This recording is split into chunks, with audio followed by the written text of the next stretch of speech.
our main investment wise is сайн байцгааны хүн төлөвчтэй. Тэрийн дефактоны төлөвийн зочноор бид хүчтэй болж чадах уу? Үзэл бодлын хувь чадaltaй байж чадах уу? Энийг судалснаар ойлгосноо. welcome to Mongolia. Здравствуйте. Зүрхийг ингээд зогсоогоо тэрийг задлаа тэрэн дээр ажилтдаг хүн бодвол хүний амьдралын үндснийг өөрөөр хардаг байх л да. Та юу гэж бодож байна тухай? Нэгдүгээр Монгол улсын тэтгэврийн сан хаа байна. Энэ улсын төр засаг нь өөрийнхөө төрийн имчилгээний системд итгэхгүй юм бол яаж энэ хүмүүсийн ажлыг хийх юм бэ? Тийм учраас манай иргэдийн хяналтыг хийх ёстой байж таа. Яруу найр нь бичдэг. Тэр дотроо та ганцаар тохыг бичсэн байна. Тэр ямар учиртай? Та ганцаар байгаа. Энийг ингээд за яг хийе гэсэн юм механизм байна уу? Байхгүй таны хийлгэж чадахгүй юу? Хөгжил дэвшлийн гол асуудлаар дэлхийн болон Монголын нөлөө бүхий хүмүүстэй таныг уулзуулна. Үндэсний дэлгэцээр жаргал сайхан дефакто. Сайн байцгаана хүн төлөвчтэй. Өнөөдөр ороо манай дефакто нэвтрүүлгийн зочноор Ангаахын шинжлэх ухааны үндэсний их сургуулийн захирал, ректор, Ангаах ухааны доктор, профессор, академич Гүнчингийн Батбаяр оролцож байна. Батбаатар оролцож байна. Хөөчлөө за. Сайн байна уу та? Сайн байна уу. Хичээлийн шинэ жил эхэлж байгаа. Зөндөө олон өөрчлөлтүүд хийгдэж байгаа байна. Та энийг нэлээд одоо идэвхтэй ингээд явуулж байгаа хүний нэг. Энэ жилийн онцлог юу байна вэ? 15-16-ны хичээлийн жилийн хичээлийн шинэ жилийн онцлог бол эсэгч багтай оюутан цөөхөн. Тэр дунд сургуулиуд 11-ээс 12 дугаар ангид шилжин орсны нэг завсар үе юм л да. Энэ жил бол үндсэндээ 17,000 хүүхэд төгсөөд Монголын ихтэй сургуулиудын жилийн эсэх дундаж багтаамж нэг 30-аас 34,000 байдаг юм шиг байгаа. Энэ жил бол 17,000. Харьцангуй цөөхөн. Тэгэхээр энэ үед бол сургуулиуд чанараараа өрсөлдөж, чанартай сургуульд нь оюутнууд орох их онцлогжил. Манай сургуулийн хувьд бид 15 оны 4 сарын 8-ны өдрийн өдөр төгсөвлийн хурлаараа 2024 он хүртэл хөгжүүлэх дунд хугацааны хөгжлийн бодлогоо батлуулж авсан. Энэ бол бид хөгжлийн гарааны анхны жил гэдгээр бидний хувьд нэлээд онцлогтой жил байж байгаа.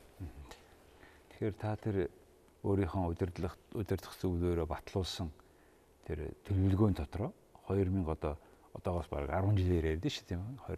2025 оны тухай ярьж 24 оны тухай. Тэгээ энд одоо чивэл нэг багшид нагдах оюутны тоо одоо бол одоо ерөнхийдөө тийм бууруулах маягийн хандлагатай байх юм. Тэгэхээр энэ одоо энэ ерөнхий Монгол улсын Ангаахын шинжлэх ухааны салбарт ажиллах эмчийнхэн тоо энэ талаасаа та хандж гин үү? Хүн ам өсөөд идэг.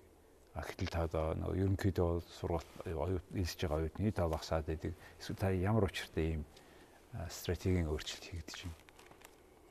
Өнөөдөр зүгээр яг бидний манай энэ багийн чинхүү хүсэл юу вэ гэхээр бид хөгжих ёстой богино хугацаанд. Сургууль шиг сургууль байх ёстой, улс шиг улс байх ёстой, иргэн шиг иргэн байх ёстой. Ялангуяа манай сургуулийг төгсөж байгаа мэрэгчлэтнүүд мэрэгчлэлтэн шиг мэрэгчлэлтэн байна. Зах зээл борлогддог байх ёстой гэсэн үндсэн зарчим.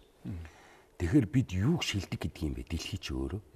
Билээхэн бид нар одоо хөгжсөн, дагаж хөгжиж байгаа улс орнуудынхаа өнөөдөр шилдэг гээд ингээд эренбэлцэн энэ сургуулиудыг судлаад байна л да. Судлаад үзэхээр эднес ч өнөөдөр яг ямар нөхцөлтэй байгаа юм. Багш нь ямар одоо ачаал үүрдэг, хэдэн оюутан тайрчдаг, ямар судалгаа шинжилгээ хийдэг, ямар мэдлэг бүтээдэг. Их сургууль нь өөрөө зөвхөн ном заадаг байгууллага муу юм уу биш юм. Тэгвэл энэ нийгэмдээ ямар байр суурь эзэлдэг. Эдгээрийн суралцах орчин ямар ингээд маш олон өөрөөр бол 9 бүлэг 38 үзүүлэлтүүд бид нар гаргаж ирсэн л дээ. Ингээ гаргаад ирсээр энэний нэлээд томоохон зүйл нь болохоор оюутнуудын сурах орчин. Дээрээс нь багш нарын одоо чадвах тэдгээрт энэ оюуны хөдөлмөрөө зарцуулж байгаа хөдөлмөрийн хуваарлалт нь байдаг. Тэгээ ингээ хуваарлаад үзэхээр бид заавал энэ олон хичээлээр ингээ дараад энэ багш нараа ингээ шаардлагагүй. Энэ үнэхээр их сургуулийн багш мэдлэг бүтээдэг. Ийм оюуны асар их тийм ундраг нь муйн юм бол энэ хүний бүтлгийг маш бүтээлчээр авчиж нийгмийн улс орны хөгжилд оруулах ёстой л гэдэг үндсэн тийм үжил баримтлалын үндсэн дээр бид энийг бууруулад байгаа. Тэгэхээр танай сургуулийн нэг онцлог бол сонголт бол үндсэндээ бусад сургуультай харьцуулахад төгссөн хүнд бол эмчлэхээрээ л явна. Өөрийн яг хүн эмчлэх чиглэлээр явж байгаа юм байна. Тэгээ тэр хүмүүс яг энэ Монгол улсын эмчийн мэрэгжлийн тий голдуу эмчийн за тэгээд хоёлаа бас дунд сургууль босож юмдыг бас ярмаар байна. Ер нь бол яг эмчтэй танаа бэлдэж байгаа хол бүтээгдэхүүн. Энийний чи эрэлт хэрэгцээ ямар байгаа юм бэ? Улс орны хэмжээнд. Та хангаж чадж гинэ үгүй гэдэг. Аргахын шинжилгээний үндэсний их сургууль гэхээр зөвхөн эмч бэлддэг сургууль гэж одоо бүх хүмүүс ойлгодог. Үгүй юм л да. Манайх бол 17 мэрэгчлэр эмч болон эмнэлгийн мэрэгчлэнүүд бэлддэг. Манайх чинь өөрөө чинь бүрэлдэхүүний 5 сургуультай хөдөө орон нутагтаа 3 тийм салбар сургуультай том айл шүү дээ. Өнөөдөр бол яг 10,000-д ногдох эмчийнхаа тоо 30 хүрлээ. Энэ нь бол хөгжсөн улс орнуудын хэмжээнд хүрээд эмч хангалттай гэж нэг юм ярьдаг. Эмч хангалт тооны хувьд хангалттай байна. Яг эмнэлгийн тусламж үйлчилгээ үзүүлж байгаа цэг дээр хангалттай байна гэхэл үгүй юм бэл. Улс орнуудыг судалж үзсэн. 10,000-д ногдох эмчийнхаа тоогоор за нэг Америк нэгдсэн улс бол 31 32, Герман бол 37 38. Швейцар эднэр бол 10,000-д бүр 60 эмчтэй, 70 эмчтэй. Гээд ингээд харилцан адилгүй байна л да. Энэ юу вэ гэхээр тэр эрүүл мэндийн салбарт яаж хандж байгаа нь улс орн бодлого нь юу вэ? Эрүүл мэндийн салбартаа оруулж байгаа хөрөнгө оруулалт нь юу вэ гэдгээс шалтгаад харилцаа өөр юм шиг байна. Гэхдээ манай сургууль бол нийт өнөөдөр ингээд 8 сургууль харахад 11,000 гаруй оюутантай. Энэ бол төгсөлтийн өмнөх төгсөлтийн дараа. Энэ бол арай л хэтэрсэн тоо гэж над бодогдоод байгаа юм л. Тийм учраас бид одоо тооны хойноос зөндөө үзэлтлөө. Одоо тооноос чанарч хэлж нэ. Яг их хэмчид орж байгаа тэр эсэлтийнхаа тоог бид жилдний 100-аас 150-аар бууруулах бодлогоор сүүлийн 2 жилийн дотор гээд бид 300-аар бууруулж байгаа юм чинь. Ер нь хэдийг авсан тэгээ. За ер нь энэ жилийн хувьд бол бид 350 эмчил авч байна. 350-аар эмч болох хүн авсан 300-аар буурчаад байгаа юм уу? Тэгээ 600 авч ирсэн юм уу? За 500-аар авч ирсэн юм уу? 550 зарим жил бол 720 хүртэл авсан байдаг. Тэгэхээр та энэ чанар шалтгаан байна шүү дээ. Яагаад гэвэл гэхээр энэ одоо сургуулийг үеийн үед нь удирж явж сүүний буруу өгтөл үгүй юм аа. Их сургуулийнхаа хөгжлийг аваад үзэхээр яг тэнтэй л холбож авдаг. 90 он хүртэл бол зүгээр тижигжсэн мэт улсаас цалингийн өгчлөө. Бүх юмыг хангаад өгчлөө. Гэхдээ чадан ядан. 90 он ороод энэ нийгмээ солиод ирэнгүүт та нар өөрсдөө зах зээлд амьдрсгаа гэж ажиллаа шүү дээ. Ингээд ирэнгүүт нь сургалтын төлбөртэй болоод их сургуулиуд маань өөрсдийнхөө сургалтын төлбөрөө нэмээд өөрөөр хэлбэл дээд боловсролынхоо үндэмжийг нэмж чадаагүй байдаг. Энэ бол улс төрийн шалтгаан. Энэ нуугдах юм байна. Ингээд ирэхээр тэр хүмүүс амьдрах ёстой. Олон багш нараа тижих ёстой. Ингийн тулд оюутныхаа тоог нэмээд гэсэн байдаг. Оюутныхаа тоог нэмээд дээрэс нь энэ бол нэг 2000 он хүртэл нийтлэг үзэгдэл байдаг. 2000 оноос дахиад нэг дараагийн нэг парадокс гэж хэлж болохоор юмнуудын өглөө нөгөө багш нар маань бодоод хөтөлбөрийнхаа тоог нэмээд гэсэн байдаг. Янз янз хэрэгтэй хэрэггүй олон хөтөлбөрүүдийг нэгээд энэний гайгаар одоо их сургуулийг, дээд сургуулийг, дээд улсыг хийж утсан. 10 жил төгссөн болгон дээд боловсрол эзэмших ёстой юм шиг. Эрэхтэй. Гэхдээ энэ ч бас нэг төрийн зохицуулга их байна. 12 оноос дээд боловсролын шинжилгээ өрөөндөө бүр язгуурын гэж хэлж болохоор том том өөрчлөлтүүд хийж чадлаа л да. Тийм ч учраас бид манай сургуульд энэ эсэлтийн тоог бууруулнаа. Тэгэхээр хараа та эсэлтийн тоог бууруулахад жишээлбэл хуучин бол одоо хэдэн хүнээс хэдийг авч ийсэн. Одоо хэдэн хүнээс хэдийг авж ийн гэдэг талаас нь хардаа. Хэдэн. За энэ бас их сонирхолтой таа. Одоо 90-ад оны үед за магадгүй нэг 93 92 он хүртэл манай сургууль монопол байлаа. Цорын ганц сургууль. Яг өнөөдөр Монгол улсад ажиллаж байгаа 42 мянган эмч эмнэлгийн ажилчдын 90 гаруй хүн зөвхөн манай сургуулийн төгсгч. Энэ туул жилээс жилд буурна. Яагаад вэ гэхээр манайхаас өөр хувийн 10 сургууль бий болчихлоо шүү дээ. 10 ухааны чиглэлээр үү? Тэг эрүүл мэндийн чиглэл. Бүгдээр эмчилдэггүй. Эндээс нь хоёр нь эмчилдэж байна. Бусд нь уламжилт, эмзүй, одоо нийгмийн эрүүл мэнд, шүтч гэдэг юм уу. Ингээд ямар ч лсэн бид 10 өрсөлдөгчтэй болсон. Энийг бол өрсөлдөгч гэж харахаасаа илүү бид энийг хамтрагч гэж харах хэрэгтэй юм шиг байна. Эсвэл хурцлагч. Хурцлагч. Тэгэхээр би энэ дээр одоо би манай сургуулийн нөхдөөд би олон ярьж байгаа учраас надад гомдохгүй байх гэж. Би энэ хувийн юм уу дотоодын сургуулиуд би өрсөлдөгч гэж харахгүй. Харахгүй. Энэ бидний өрсөлдөгч шүү. Бидний өрсөлдөгчийн юм бэ гэхээр хөгжсөн орны эмчилдэд байгаа, эмнэлгийн мэргэжлийн тэр сургууль. Ер нь тэргүй ганц эмч биш, бүгдээрээ глобальны тий бүх улс. Ялангуяа энийг манай дарга нар их сайн мэдээд байх шиг байна. Ягаад ч манай энэ төр засгийн удирдлага өвдөхөрөө юм уу нэг жоохон хуруугаараа шалбархаа Сингапур явчих юм. Тэгээд тэднийг явуулдаг тусгай зардал төр засагт байдаг болтой юм. Наад иргэд нь яаж чадахгүй. одоо араа гайгүй улс төр нэртэй хүмүүс юм хүний таньдаг болсон хүн өвдчихөөрөө ард түмнээс хандивга үйдэг толгой дараалаад өөр сонголтгүй болцсон. Энэ утгаар нь танай зүгээс юу хийж болох вэ гэж та бодож байна? Их сургуулийн эмнэлгийн тогтолцоо гэдэг бол харамсалтай нь өнөө хүртэл байхгүй Монгол улсад. Бид нийгмийн өөрчлөлт 25 жил болчихлоо шүү дээ. Тэгэхээр энэ эмч бэлдэг сургуулиуд, бусад их дээд сургуулиуд яаж хөгждөг юм бэ? Уг нь бол их сургуулийн тогтолцоотой байх ёстой. Энэ олон хувийн эмнэлгүүд өөрийн жижиг эмнэлэгтэй сургууль байна, сургуулиуд, өөрийн эмнэлэггүй сургуулиуд байна. Гэтэл манайх төрийн өмчийн энэ том сургууль гэхэд өнөөдрийн хүртэл их сургуулийн эмнэлэг тогтолцоо алга. Гэтэл их сургуулийн эмнэлгийн өөрийнх нь үүрэг нь юу юм бэ гэхээр эрүүл мэндийн салбартаа хамгийн шинэ технологи, эмчилгээ онцлогоо. Хамгийн шинэ мэдлэгийг л оруулж ижиж ийм юм. Энэ олон 1 2 3 дугаар эмнэлгүүд энэ тэрэг аль нэг дээр социализмын үед бол энэ хүчээр зохицуулт хийдэг гэсэн юм шүү дээ. Одоо бол 1 2 3 дугаар эмнэлэг дээр бид чадан ядан сургалтад явуулж байна л да. Гэхдээ байнгын гуйлга, байнгын юм. Эн чинь өөрөө бие даасан төсөвтэй бие даасан төрийн эмч шүү дээ. Танай сургуулийн чи яг замын цаадалд 1 дугаар эмнэлэг байна. Хоёр дээр. Гэхдээ бид сургалтаа ямар нэгэн байдлаар олон жил явуулаад өнөөдөр тасралтгүй явуулж байна л да. Одоо манай дарга нар бус хүмүүс явахаараа дандаа их сургуулийн эмнэлэг дээр очиж эмчлүүлдэг. Зүгээр эмнэлэг дээр биш. Хамгийн сайн сургуулиуд эмнэлгүүд нь тэнд байдаг. Ердөө тэр. Тэгэхээр энэ одоогоос би одоо шууд хэлээ л 4 жилийн өмнө их сургууль эмнэлэгтэй байна гэдгийг ойлгодог хүн Монголд байдаггүй байл. Өнөөдөр бол юм өөр болсон байна шүү дээ. Аз болж Японы засгийн газрын хамгийн сүүлчийн бүцэлгүй төслөмжөөр манай их сургуулийн эмнэлэг барих шийдвэр гарсан. Энэ бол түүхэн шийдвэр. Тэр Баян зүрхт байгаа юу? Тий, Баян зүрхийн 12 дугаар орны нутаг дэвсгэрт баригдах эмнэлэг. Энэ эмнэлэг маань баригдаад эхэлсэн үгүй. Үгүй. 16 оны 3 сараас эхэлж баригдаад 18 оны 6 сард ашиглалтанд орно. Яг хаах нь гинэ одоо Баян зүрх дүүргийн 12 дугаар орны нутаг дэвсгэр буюу Батанкийн цэцэрлэгийн баруун хойд өнцгөл гэсэн. Баруун хойд өнцгөл. Амгалангийн тэнд юм байна. За. Гэхдээ тэр чинь харин аваа мэдээ сонсогдоод тэгээд тийм байгууллагад их хэлмэгц тэр сургуулийг зөвхөн авч явах зардал нь их өндөр байна гэж Японы элчин ярьжсэн да. Тийм учиртай юу тий? Тий.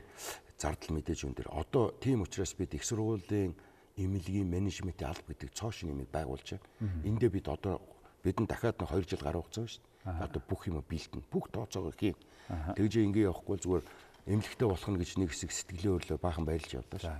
Одоо болох нь ойлгомжтой болоо ингээд ирэхээр бид өөртөө шалтгаалсан бүх юм ал хийх цаг л болчиход байна. Тэгэхээр энэ монголчууд өвдөхөөрөө гадагшаага явах тийм шаардлагаараа бага болно гэж та бодож байна уу? Яг хөө эрүүл мэндийн яамнаас одоос 2 жилийн өмнө 33 одоо өвчнийг оншилж эмчилж чадахгүй гэдгийг зарлалцсан.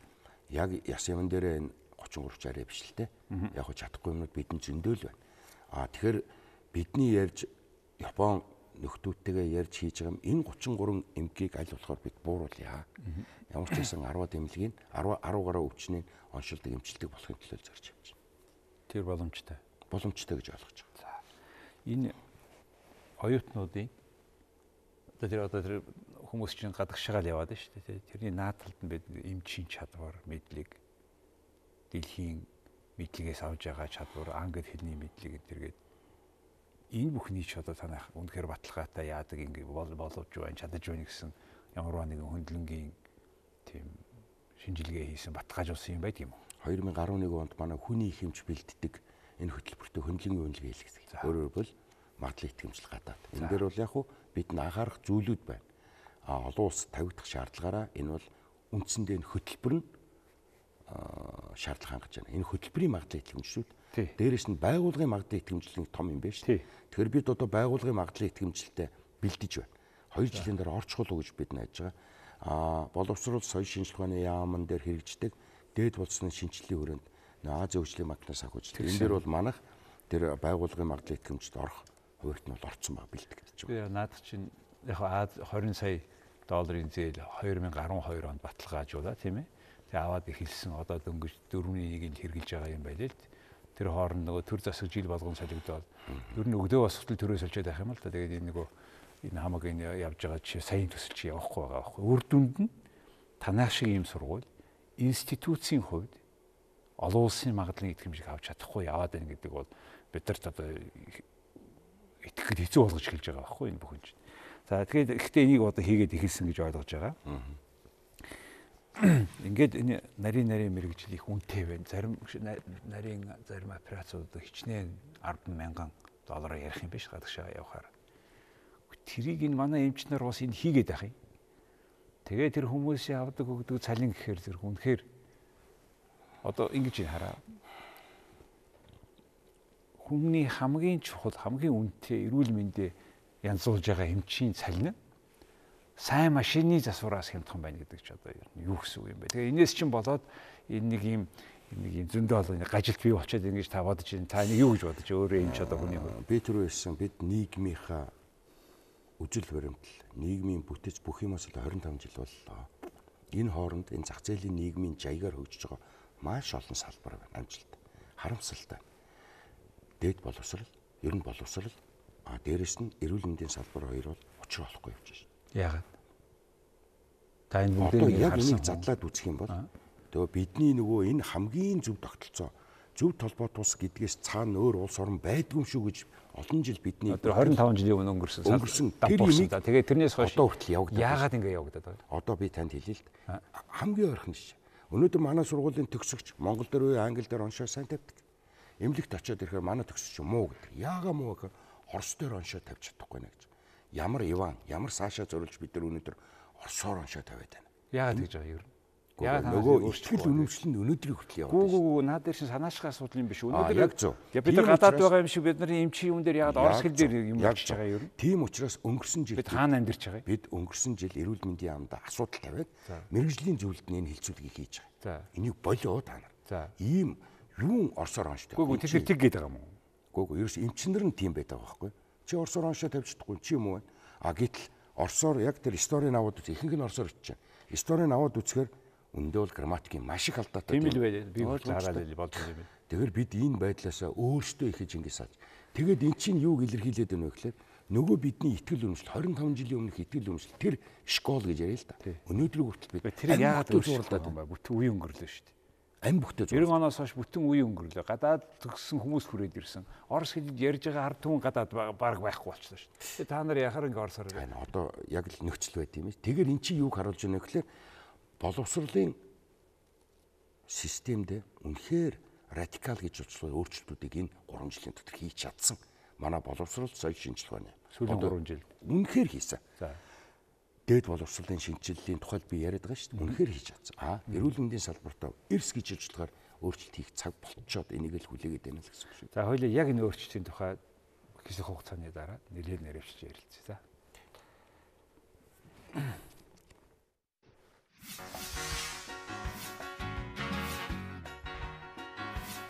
Аянд 6,000 төгрөг гэр бүл найзын хүлээлтийн бүртгэлтэй дотны 5 хүнтэйгээ бүтэн сарын турш хязгааргүй яриарай.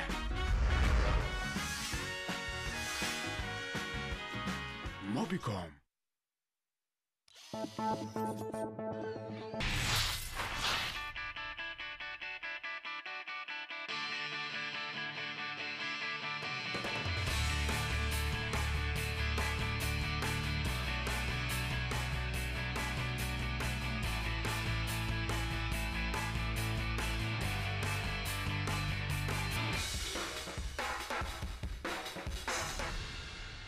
Suzuki Way of Life.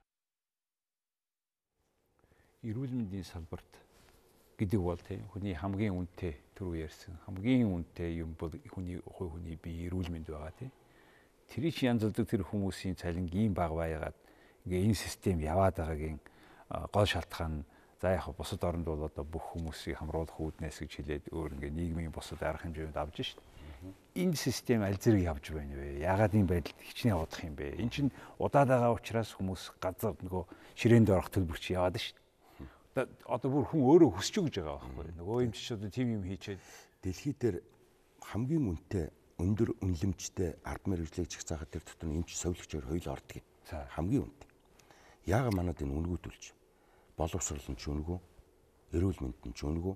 Тэгэхээр энэ хүмүүсийн тунд эрүүл мэндийн боловсрол гэдэг юм нэлээд орхицсны гай гараад байна гэж бодож байгаа. Хэрвээ та эрүүл байвал энэ хамгийн үнэтэй юм байна шүү дээ. Хүний төлөө одоо ихэнх хүмүүс маань өөртөө өвчлчихэд, өөртөөхөө буруугаас болж амьдралын хэм маяг болгоомжгүй бүх зүйлээс болж өвчлчихэд хүний төлөө өвчлсөн юм шиг эмч нараа ирж загиндаг. Эмч нараа олон хүн ажиллаж байна тэр дунд чи алдаа гаргалгүй л явах байд. Ажил хийж байгаа алдаг. Гэтэл одоо энэ нийгмийн дунд манай эмч нарын нэр хүнд ямар байгаа вэ? Гэтэл энийг бол бүр бодлогоор нэр хүндийн өс гэж эмч нарт итгэл Монголын эмнэлэгт итгэлийн өргөж өгж ийм болно л. Тэгээс мөнгөтэй боломжтой нэг гадагшаа өмчлүүлждэг. Бусд нь одоо яах юм болж байна тийм ээ. Энэ юутай холбоотой вэ гэхээр нөгөө эрүүл мэндийн салбартаа яг эрс шинжил хийж чадаагүй. Тэр өөрийнхөө нуруунд дээр дааж чадахгүй юмнуудад чөлөөлөх систем их хүүхдэд холбоотой бүх асуудал. Хавдартай холбоотой бүх асуудал. Зарим нэг халдвар төвчөнтэй холбоотой бүх асуудал төр дааж чадж.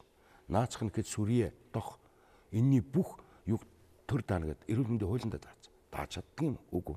Гэтэл эний чи хэн даагаад байна вэ? Нөгөө хань дэвлэж глобал санал дааж 40 жил явлаа шүү дээ. Энэ жилээс за энэ сүүлийн мөнгө шүү. Дахиж бид нар даахгүй шүү гэдэг.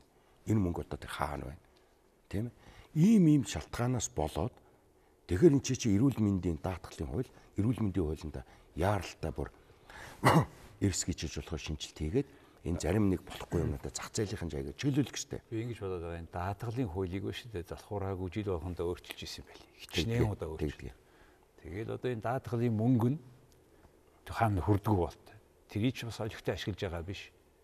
Ягаад ч одоо өнөөдөр эрүүл мэндийн даатгалын удирдлага нь зарцуулдаг хүмүүс нэг хүмүүс яваад ах шиг шүү. За бас тэрэндээ байна уу, өөр зүйлд байна уу? Миний ойлголтоор би бас тэр нарийн яг даатгалын нарийн систем мөнгө хаашаад би бас сайн мэдэхгүй. Миний ойлголтоор эрүүл мэндийн даатгал, эрүүл мэнд гэдгийг хитрхи баг үнэлээд байгаа. Одоо өнөөдөр би ажиллаж байгаа юм. Ард түмэн буруулаа юм уу? Хууль. За хууль. Тэгэхээр хууль нь буруу байна гэж байгаа. Тэгээ яагаад нэг өөрчлөхгүй байна? Эрүүл мэндийн даатгал жилдээ 12,000 төгрөг төлж та боддоо 12,000 төгрөгөөр бид нэг 5 кол авч идэж чадахгүй. Би мэдэж байна. Тэгээ тэрийг яагаад өөрчлөхгүй байгаа? Тэр яагаад чадахгүй гэдэг нь хууль санаачилж өөрчлөх хүмүүс нь тустай байж байгаа шүү дээ. Бид сонгоо гаргацсан байж байгаа шүү дээ. Энд чинээс их сургууль бол хангалттай тооны мэдээлэл хүргэдэг. Энийг хамгийн гол гүйцэтгэх юм эрүүл мэндийн яам биш үү? Тэгэхээр эрүүл мэндийн яам энэ дэр маш харалтай ажиллах ёстой л гэж бодоод байгаа юм л.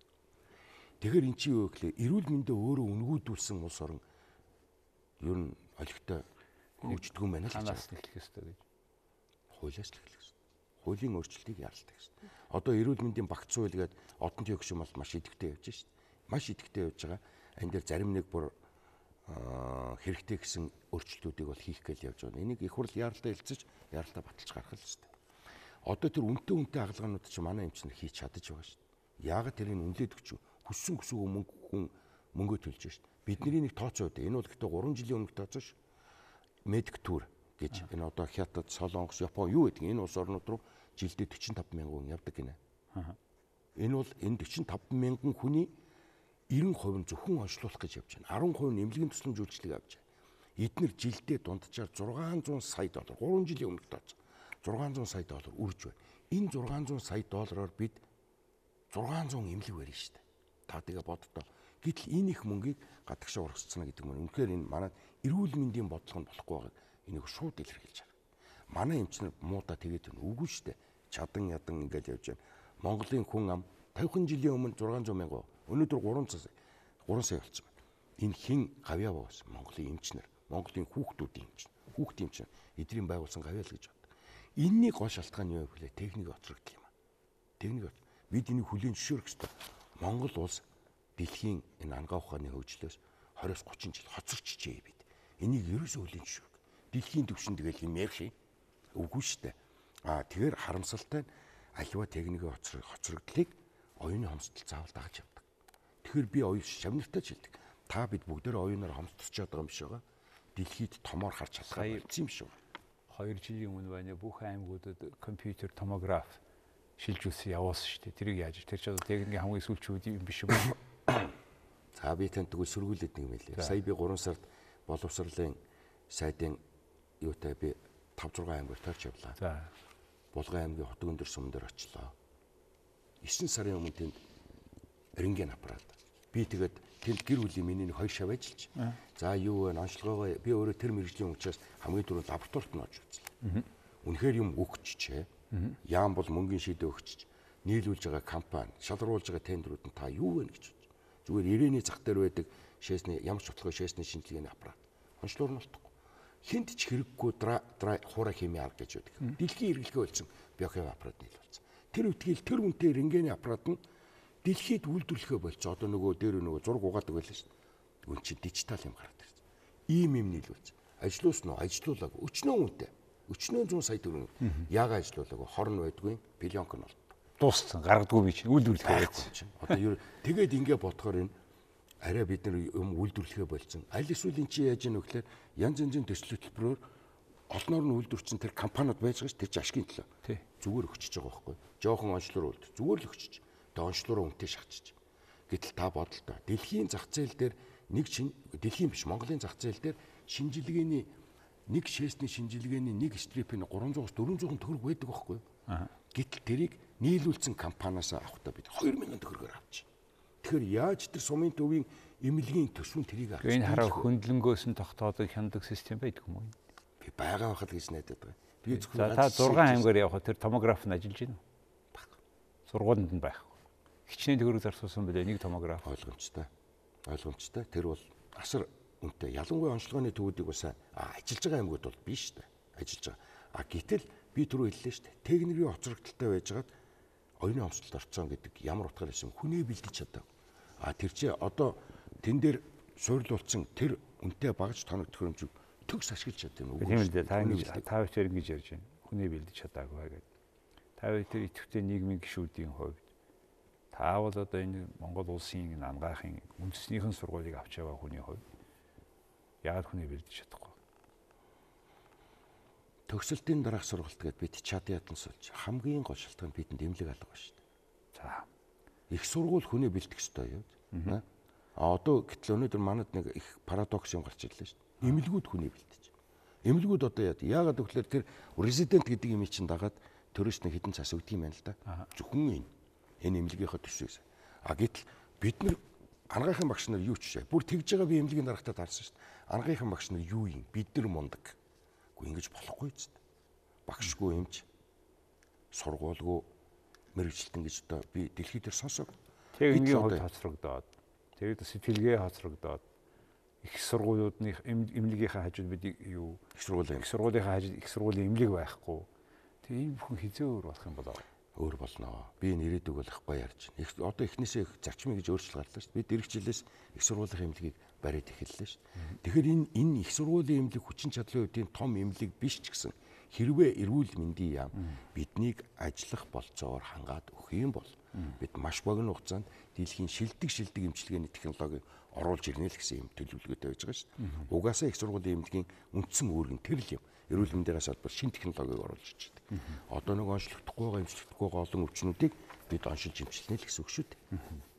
Би тантай ярина гэдэг өчигдөр Твиттерээр 95,000 хүнд за би одоо Батбаатар захиралтай ярина ямар асуулт байна вэ гэсэн янз бүрийн асуултууд ирсэн байна л. Зөндөө олон асуулт ирсэн. Зүгээр тэрнээс нэг хоёрыг цохоод асуухад Дорноговын ангаахын коллеж энэ сургуулийн харьяа гэдгээрээ тийм шаардлага хангахгүй юм ч бэлтгэж байгааг зогсоох арга байна уу гинэ? Яг зөв зогсооцсон. Би одоо шууд хариулъя. За. Би 13 оны 8 сарын 15-нд энэ сургуулийн захирлын албыг авсан. Мэдээж аваад би бүх сургуулиудаараа явж энийг танилж таанаад говьлтаадаа Дорногов аймаг дээр эмч дангаараа бэлддэг байсан. Хөтөлбөр нь адилхан. Гэхдээ хөтөлбөр нь адилхан би багш нараа муулж байгаа юм биш. Тэнд эмч бэлдэх нөхцөл болцоо бүрдээгүй. Тийм учраас энийг зогсоосон. Зөвхөн pre-medical буюу эхний 2 жил тэндээ сурч олно. За. 2 жилийн дараа шалгалтаа өгөөд үнэхээр цаашаа тэр ангаа ухааны шинжлэх ухаандаа суралцах тийм болцоо гарсан хүмүүс төв сургууль дээр сураа. Бид одоо энийг яг дангаар нэгэнт хэлсэд авсан хүмүүс хэцүү шүү дээ төгсгөн. Учир юу гэхээр аливаа боловсролын системд хийж байгаа өөрчлөлтүүд үр дүн дандаа хожуу гардаг. За. Танай сургуулийн жилийн нийт төсвийн хичнээн хувийн төсвөөс ирдэг, хичнээн хувийн хураамжаас ирдэг.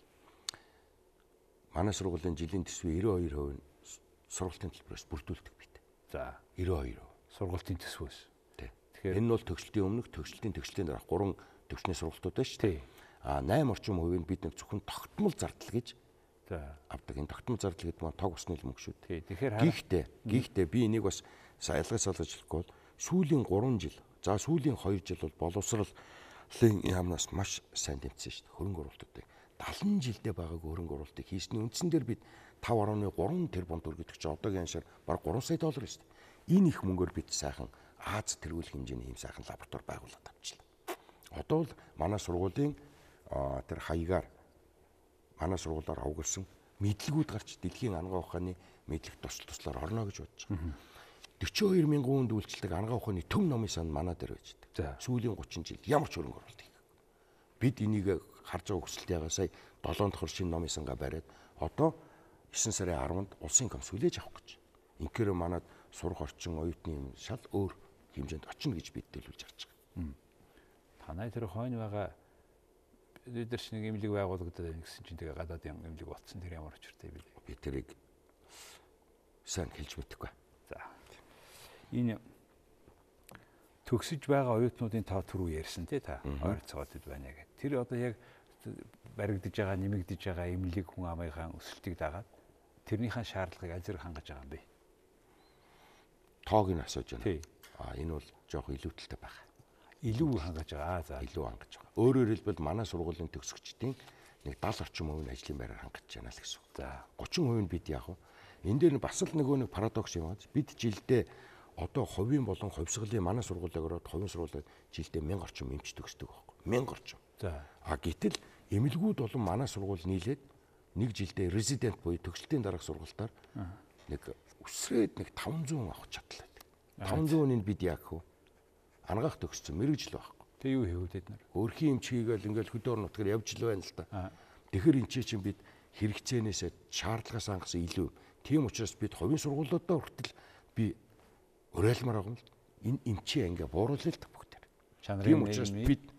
Тийм учраас бид өөрсдөө эхэлж энэ нийгэмдээ тэргүүлэх үүрэгтэй хувьд эсэлтийн тоог бид нар өөрсдөө бууруулж явж байгаа. Харин совилогч бол өөр шүү дээ. Тийм. Совилогч гэснээс нэг эмчид ногдох совилогчийн тоогоор бид нар яварх байх гинэ. Нэгийг харьцах нэг. Тэр аль дэлхийн стандартаар юм уу? Парадокс мөн хэлж байгаа. Энийг бол ойролцоогоо нэгийг харьцах 3, нэгийг харьцах 4 л байж идэг шүү дээ. Тийм. Гэтэл эмчнэр маань совилогч баг учраас өөрийгөө боловсруулах, суралцах боломж байхгүй совилогчийн хажиг давхар хийж байгаа нь зөндөө шүү дээ. Тийм учраас тэр хүн завгүй байгаад. Яг нөгөө зэрэглэлээд агаад жишээлбэл бид нар том зэвсгээр ярих юм бол бүр том их буугаар бид жижигхэн юм божимрын юм хэлгээд шүү дээ. Мэдлэгийг хайрцуулах. Яагаад хүмүүс эмч илүү болохыг хүсээ, совилогч бага болохыг хүсээ? Яагаад вэ гэхээр бүр олон 10 жил совилогчийг эмчийн туслах гэж бид ойлгоцсон байхгүй. Өнөөдөр үгүй юм шүү дээ. Совилогч эмч хоёр чинь тусдаа мэрэгжил байхгүй. Өөр өөрийн хийдэг юмтай өөрөөсөө шийдвэр гаргадаг. Хариуцлага хүлээдэг тусдаа мэрэгжил гэдгийг өнөөдөр хүртэл нийгэм хүлээн зөвшөөрөхгүй байгаа учраас совилогч болгон эмч, хангахт орсон болгон эмч болохыг л энийг өөр юм. Тийм Монголд хүн болгон дээд боловсралтай болъё гэд. Тэгээ төгссөн хойно саяхан дээд боловсралтай худалдагч авна гэж яриад байгаа байхгүй. Тэр зар байцсан байна. Тийм. Энэ яг нөгөө зах зээлийн эрэлт хэрэгцээний нийлүүлэлтийн зөрөөг үед хоёр яриад шүү дээ. Өөр нэг асуулт. Энэ нилээд би сонсоод байгаа энэ асуултыг нэг хүн гэж байгаа. Гэхдээ тэр ангаах эрүүл мэндийн яамдаа хариалагдаад бол яасан юм бэ? Бодлоготойгоо уялдаад явдггүй мүү гэж асууж тань бол их олон хүмүүс тийм ярьдаг.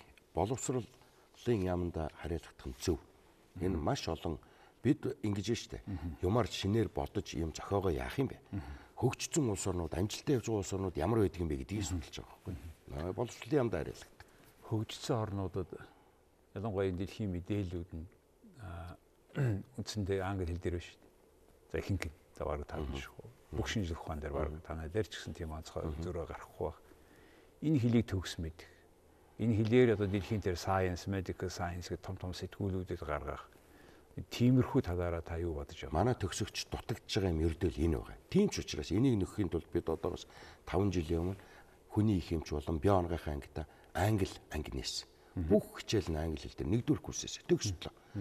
Нодлон жил анхны төгсөлтөө хийсэн амжилттай. Энэ дундаас Монголын ирээдүйн эрүүл мэндийн салбарыг 10-15 жилийн дараа толгойлж явах хүмүүс төрнө гэдэгт би огтхон зэрэглэцэг. Англи хэлээр та сургалт эхлээд төгсөгчөөд байж байгаа юм байна шүү дээ. Анхны төгсөлтөө хийчихлээ. 4 жилийн дараа гэсэн үг. 6 жил. 6 жил. Нөгөө 2 жил нөгөө юу гэдэг вэ? Residence pre-medical. Тий. Тэрийг хийцэн гэсэн тий. Үгүй ээ. Ерөөсөө л одоо бакалавраа л авч. Одоо дараагийнхаа residence хийнэ гэсэн. Өөрөөр хэлбэл ангаахт ороод хэлний төвшнгөөр нь шалгаж аваад эсвэл идэвхтэй авьяастай тийм хүмүүсийг аваад бүх хөтөлбөрийг англи хэл дээр явуулж яана л гэсэн. Хараа нэг ийм асуулт байгаа юм. Эмч нарыг жишээлбэл Америк нэгдсэн улсад тийм яг өөрийн эмч болгон өөрийн сертификат номертэй юм байлээ. Яг одоо тэр сургуулийн бүр сургууль төгссөн дипломоос гадна шүү дээ. энд байгаа certified эмчээ гэдэг. Тэгээд тэр эмч болно гэдэг бол өөрөө бас бүр тодорхой. Тэгээд тэр ч одоо манай улсын одоо тухайн штатын бүхий эмч нь яваад байна ш. Тэрүүн шиг тим эмчийг өөрийн манай төдөн номерын тэр чиглэлийн тим эмчээ гэсэн тийм бодож байна. Ойлголоо. Тэгэхээр бид 15 16-ны хичээлийн жилийн бидний жил болгоныг зорилт тавьж. Зорилт нь тааш олж магадгүй. Бүртгэл мэдээллийн төгөлдөр шилт. За. Энэ хүмүүс гайхаад байгаа. Юу төгөлдөршүүлэх, юу бүртгэл мэдээллийн төгөлшилт гэдэг нь яг энэ утгаараа манай бид одоо төгсөгчдөө бүртгэж авч байгаа. Хаана хэн ямар ажил хийж байна? Амжилтаа явж гэнэ үгүй. Гэтэл эн чинь бид нэр тэг зайлшгүй шаардлага гараад. Мэдээж. Дээрээс нь оюутнуудаа бүгдийг бүртгээд хэн ямар сургуульд яаж амжилтаа суралцж байна, хэдвэр курст байна. Энэ ямар дур сонирхолтой байна. Яаж ийж энэ бол нөх хөтөлбөрийн шинжилтээ уялдаж гарч байгаа асуудал. Тэгэхээр бид энийг яг таны хэлдэг шиг бүх төгсөгч нарын хотхоо мэдээллийн санг үүсгэж байна. За. Тэгхгүйгээр эн чинь цааш хэдэн оноос хойш төгсөгч тэр санд орох юм? Ер нь одоо ажиллаж байгаа хүмүүс бүгд орно. Бүгд нь. Яагаад гэвэл бид аймаг болгон төгсөгчтэй холбоо нөхөн бий болгож байгаа юм. Нөхөн бий болгоно л гэсэн. Тэр их чухал байна аймаг болгоно. Тийм. Тэгээд нэг юм байна. Одоо жилд хийгдэж байгаа хичнээн онш байдгийн хэцүү байх л да. Гэхдээ манай тэр оншны буруугаас буруу онш тавиад одоо ингэчлээ гэсэн яриа их байна. Тэгээ одоо за нэг хүн тэр чин санаатаагаар буруу онш тавиагүй шүү дээ. Мэдэхгүй болоо тавьчлаа шүү дээ. Одоо яах вэ? Тэгээ хүний амь өргөдөж байна. Манай эмч нарын чадвар муу гэж би хэлж чаддаг. Сайн мэрэгчлэрээ өгсөн өчнөө болон алтан гартангууд байна. Энэ юу дутагтай юм? Ялангуяа улсын эмнэлэг дээр биний түрээсээ техникийн хоцрогдол байгаа дээ шүү дээ. Тэр хүн чинь далтыг хардаг далаалан биш шүү дээ. Тэгэхээр өнөөдөр тэр дэлхийн нийтэд ашиглаж байгаа тэр өндөр хүчин чадалтай тэр шинжилгээний аппаратууд нь манад байна уу? Тэр болгон алга байна. Зарим нэг хувийн эмнэлгүүдээр одоо л эхнээсээ тавьж эхэлж байна шүү дээ. Гэтэл та одоо дүүргийн эмнэлгүүд, нэгдсэн эмнэлгүүдээр, ялангуяа аймгийн эмнэлгүүдээр, сумын эмнэлгүүдээр хэрвээ явж үзэж болтгсон бол тэнд зөвхөн чагнууртайгаа юм шүү дээ. Чагнуураар бид өнгөрсөн зууны 40, 50, 60, 70 онд хүнийг онцлоод асар их өөрийнхөө туршлага мэдлэгээр онцлоод тэр цаг өнгөрчээд байна шүү дээ. Нотлохоон цурсан ангаахгүй. Энэ өөрөө юм бэ? Та хүнд онц тавьж байгаа бол хүнийг эмчлэх гэж бол бүх юм нотлоо л гэсэн үг шүү дээ. Тэгэхээр жишээлбэл одоо Америкийн нэгдсэн улсад наваа сурч амьдарч байхад юу харсан гэхээр энэ шүдний эмч ташид үзэхээр хүнтэй болоод байгаа байхгүй. Яагаад ингэж юу ч эдийн засаг өөрчлөлт орох та хүнтэй болоод байгаа гэсэн чинь нэг штатын хүн надад юу гэж ярьсан гэхээр харамсалтай сүүлийн үед эмчийн мэрэгжлийн алдааны даатгал гэж байт юм байна. Тэрний хураамж нэмэгдээд байгаа маа гэж. Тэгээ шалгаад үзэхээр нэр нэмэгдээд байгаа. Би бол ингэж байгаа юм байна. Энэ мэрэгжлийн тэр алдааны даатгал гэдэг чинь илүү сахилгаат өгөөд байна уу да? Тий. 2 жилийн өмнөөс манад би болсон шүү дээ. За. Тий. Би бол ингэж бодод. Маш олон эмч нь өдөр шөнөгүй хүн ардынхаа төлөө үнэхээр зүтгэж байна. Энд бид итгэх ёстой ард юм идэх ёстой. Хүн эмч алдаа гарах нь ч. Тэрийн дэвэргээл нэг үхрийн эвэр дөргөл 1000 үхрийн эвэр дөргөнө гэж үг өгдөг шүү дээ. Тэгэхээр энийг ялгаж салгаж ойлгох ёстой. Америкснээс би танд нэг юм л Монгол улс хөгжих ёстой. Хөгжихийн тулд хүмүүст нь ирүүл байх ёстой. Энийг би бүр олон газар яриад байгаа. Америкийн нэгдсэн улсад төхөрчин хүүхд болгондоо бодчин солилцооны ингээд тодорхойлдог шинжилгээг хийж байна. Нэг даатгалаасаа хийж байна. Зарим мужуудад pay based өөртөө мөнгө төлөөд хийж байна. Монголд өнөөдөр хүүхдэд төрөөс хийх ёстой юм байна шүү дээ. Заавал хийх ёстой. Би энийг бүр энэний уртлын сайд одоо шийдэг дам сайдын уртлын сайд тэрний уртлын сайд бүр хандсан мөнгө байхгүй тэгээд ингэ суух. Цаг байгаа учраас ахаад нэг сүүлийн асуулт тэрийг хэлэхгүй. Тэр эмийн сангууд. Тэр эмийн сангуудаар борлуулж байгаа эм чинь хэдэн хувийн баталгаатай хэдэн хувийн баталгаагүй хэн оруулж ирээд байгаа тэрний олон улсын ил тод биднэрт гаргасан тийм баримт бичиг яагаад гарахгүй байгаа. Энийг та яаж харж байна? Яг шийдвэр гаргадаг хүмүүс нь өөрсдийн бизнес гэж шүү дээ. Би шууд хэлэхэд. Үндэл тэр. Тэгэхээр Монгол шиг цөөхөн улс оронд энийг чинь хязгаарлах асуудал алга байна. Яагаад хүмүүсийн ярьж байгаа юм очроод байгаа юм. Харин 40 орчим мөн хуурамч хяналт. Монгол шиг зах дээрээ подизм ийм зардаг улс орн дэлхий дээр байхгүй шүү.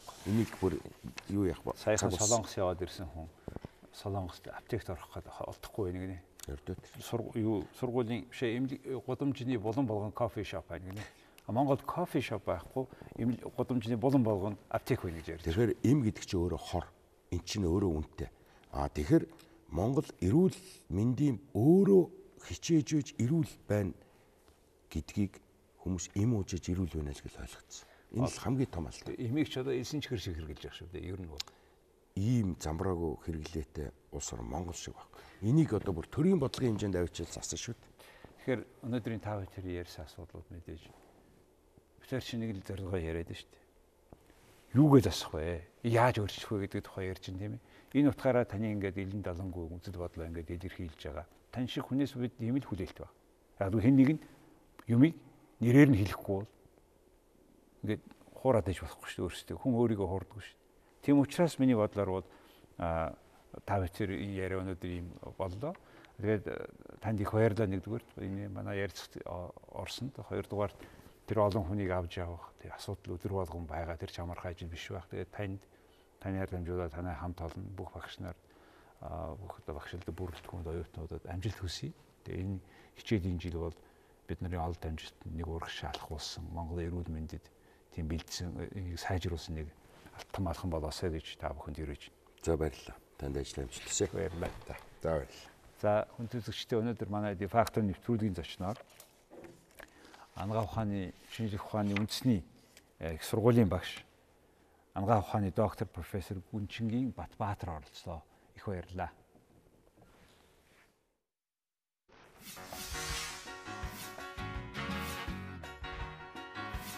Хаягдаа 6,000 төгрөгөөр гэр бүл найзын хөвлөлтөнд бүртгэлтэй дотны 5 хүнтэйгээ бүтэн сарын турш хязгааргүй яриарай.